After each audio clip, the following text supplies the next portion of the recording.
If you're human, it's likely that you've lost your self-control before, whether that is in regard to social media, how you interact with others, what you eat, the information you consume. We lose our self-control. But why does this happen?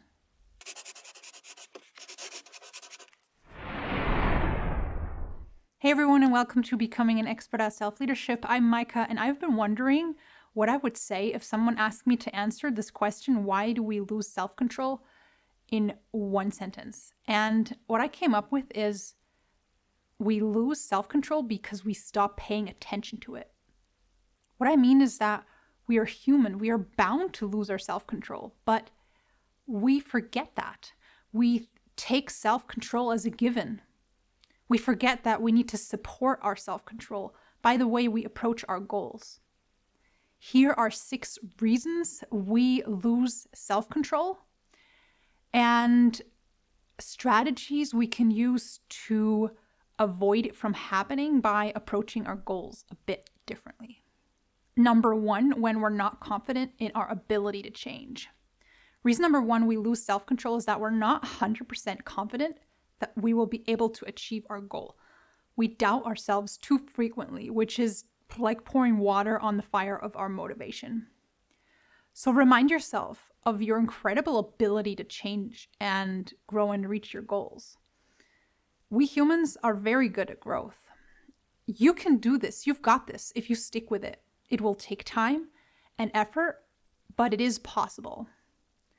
And I'm not saying this just because it sounds good and motivating, but it's a scientifically proven fact that humans are good at growth if they are aware of that and they believe in themselves. Number 2, when we're not sure about our why and or our goal. Another reason we lose self-control is when we have a weak why. A weak why is a why that is unclear or a why that we feel we should be pursuing, but it's actually not so much connected to our own values. So to strengthen your self-control, strengthen your why, you need to find a strong why. Whenever something sounds good to you, before you commit to it, do some research and also some inner reflection. Is this something that is connected to you and your values, or is it something you feel you should be doing to gain approval?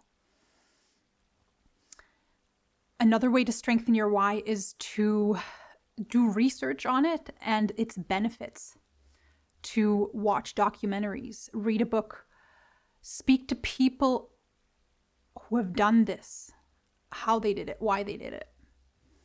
When I talk to people, they often complain about a lack of self-control, and the more we talk, the more it becomes clear to me that the problem is not a lack in self-control, but that they're ambivalent. They're not really that behind their goal, and they're not aware of all of the amazing benefits of the goal.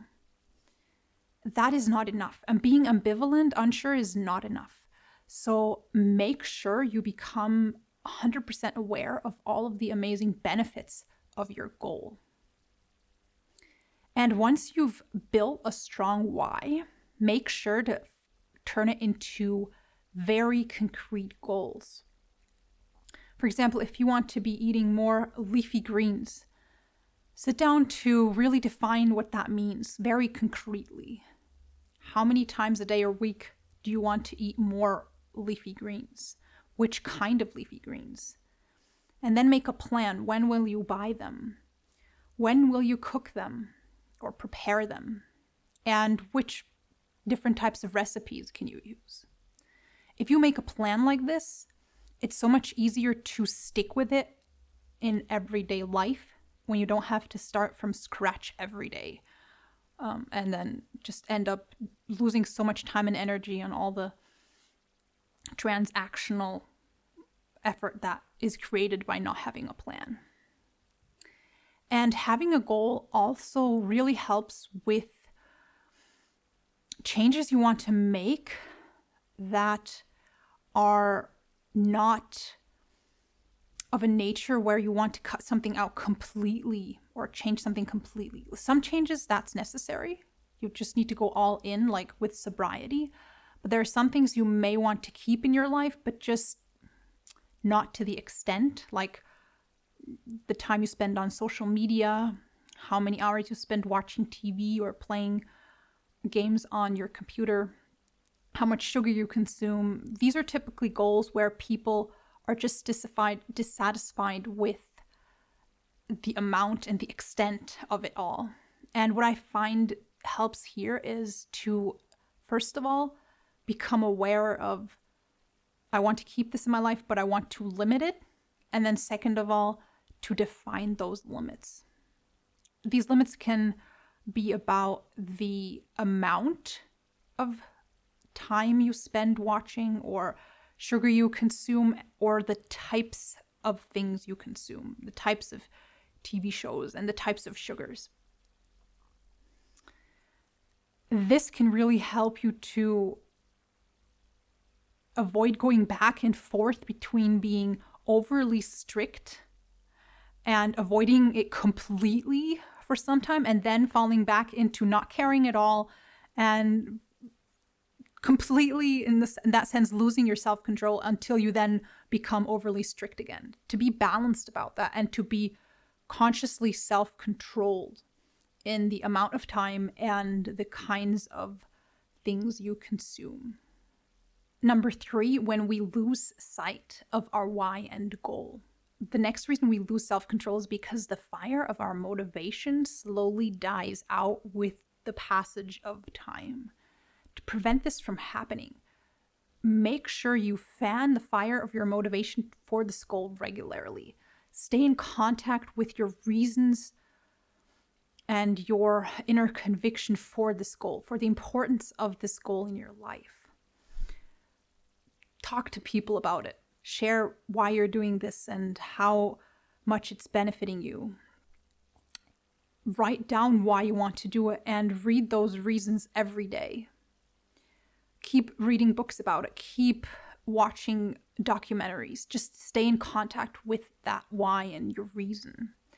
And once you start seeing progress, really pay attention to that progress. Zoom in on it. Highlight it. That way you can teach your brain to start to want this new habit or change. When you can remind your brain and show yourself how much you're benefiting from this, how much it's an asset in your life, how it's improving your relationships, how you have more energy for your other projects and goals. And also keep track of your goal progress. There are lots of apps that can help you with that for many different kinds of goals. This is beneficial because it keeps you aware of your goal, and it also shows you how much you're progressing, which can be motivating or a reminder to invest a bit more time into it again. What my husband and I like to do is we have a little printed out calendar on our kitchen cupboard, and we keep track of a few health habits on that calendar by checking them off or not at the end of the day. And this helps us because it's a visual reminder of our goal. We walk past it several times a day. And also we can see each other's progress, which can inspire us when we see the other person's effort. So find some way to stay connected to your goal. Don't lose sight of it. Keep that fire burning. Number 4, when we neglect our needs. This is such a powerful requisite for self-control, taking adequate care of your needs.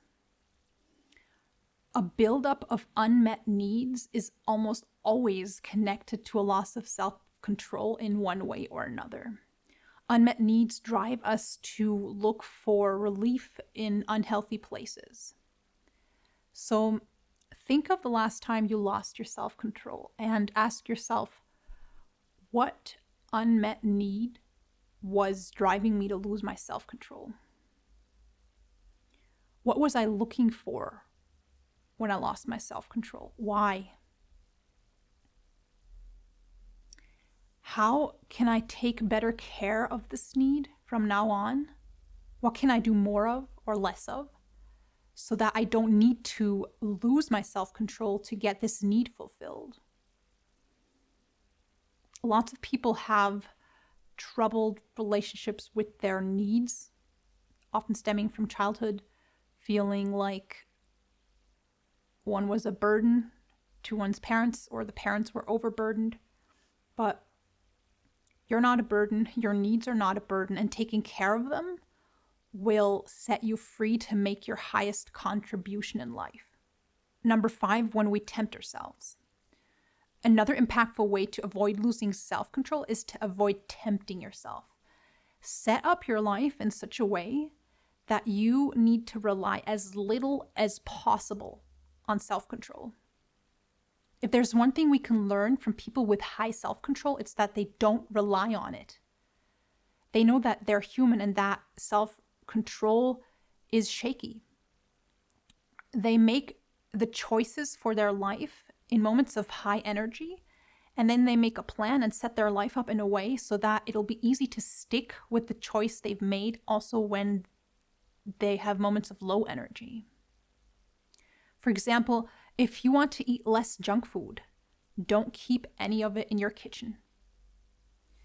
If you want to eat healthier, block time in your calendar for cooking. If you want to exercise more, find someone to exercise and make appointments with.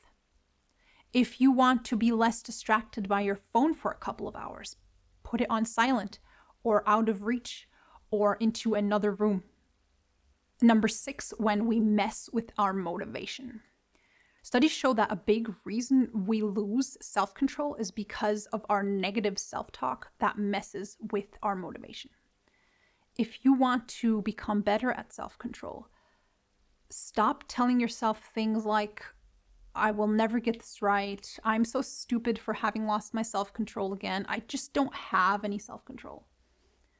And replace this kind of a self-talk with things like, I'm just in the midst of getting this right. And I know that if I continue trying, I will be successful at some point. Or, let me reflect on what I can learn from this situation. What happened? Why did it happen? And what can I do to avoid this from happening again in the future? Or, I accept myself. I accept that I'm human and that humans lose self-control. And I accept myself wholeheartedly while at the same time holding myself accountable with a kind and compassionate mindset. That was it for this video. I wish you all the best for your current personal growth project. If you want to receive more inputs like this one to support you in your self-leadership and personal growth, remember to subscribe, leave a like if you liked the video. Till next time, take care. And remember, the reason we lose self-control is because we don't pay attention to it. We take it as a given. We forget that self-control is something we need to strive for and set up our life in a way so that we support our self-control, or even better, don't even have to rely on it. And then we can be so much better at self-control.